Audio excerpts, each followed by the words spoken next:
এই পৃথিবীটা অনেক সুন্দর। আমরা সকলেই এই সুন্দর পৃথিবীতে সুন্দরভাবে বাঁচতে চাই, কিন্তু কেন তা পারি না জানেন?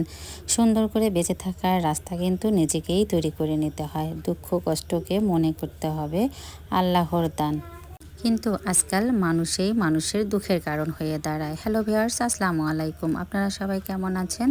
তো আজকে সকালবেলা উঠেই দেখেন দুটো চুলো জ্বালিয়েছি। এক চুলোতে হচ্ছে ভাত বসিয়ে দিয়েছি, আর এক চুলোয় হচ্ছে তরকারি। কারণ সকালবেলা করে এখন বিদ্যুৎ থাকে না, রাতে করে একটু ঝড় বৃষ্টি হয়, আর সারা রাত থেকে সকালবেলা পর্যন্ত একেবারেই বিদ্যুৎ থাকে না।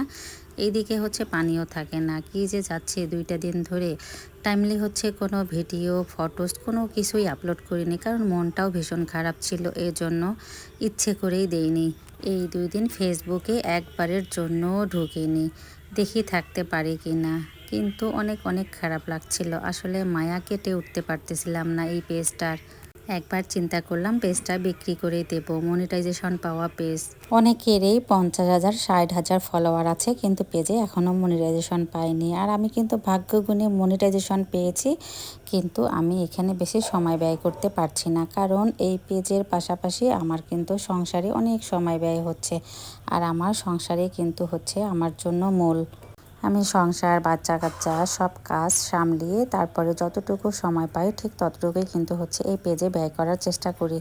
তো গতকাল রাতে আমার হাজব্যান্ড হচ্ছে এই শিং মাছগুলো নিয়ে আসছে। তো মাছগুলো হচ্ছে সকালবেলা মামি হচ্ছে সুন্দর করে বেছে কেটে রেডি করে দিয়ে আজকে আমি পাট শাক রান্না করলাম, আর তার সঙ্গে হচ্ছে আলু বেগুন দিয়ে শিং মাছ আর ধনিয়া পাতা দিয়েছি তরকারিটাতে। এত খেতে মজার হয়েছিল, মনে হচ্ছিল শীতের দিনে তরকারি খাচ্ছি। তো এদিকে রান্নাবান্না শেষ করে মেয়েকে নিয়ে স্কুলে চলে গেলাম। তো যাওয়ার পথেই হচ্ছে হঠাৎ বৃষ্টি শুরু হয়ে গেল। আমি আবার ওর মেজো ফুপির বাসায় গিয়ে একটা ছাতা নিয়ে মেয়েকে স্কুলে পৌঁছে দিয়ে চলে আসলাম। বাসায় এসে দেখি এরা অনেক মজা করে হচ্ছে শুকনো মরিচ দিয়ে আম মাখিয়ে খাচ্ছে, পাকা আম। আর আজকে সকালবেলা আবার হচ্ছে ভাবি আসছে চাল ঝাড়ার জন্য। আজকে 3 দিন ধরে আমাদের বাসায় চাল ঝাড়তেছে।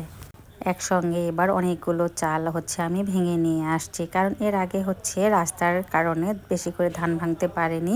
আবারও রাস্তার কাজ শুরু হয়েছে, আর এদিকে দেখেন বৃষ্টিও শুরু হয়েছে, তাই আমি আগেই এবার রোদ থাকাতেই বেশি করে ধান ভেঙে নিয়ে আসছি।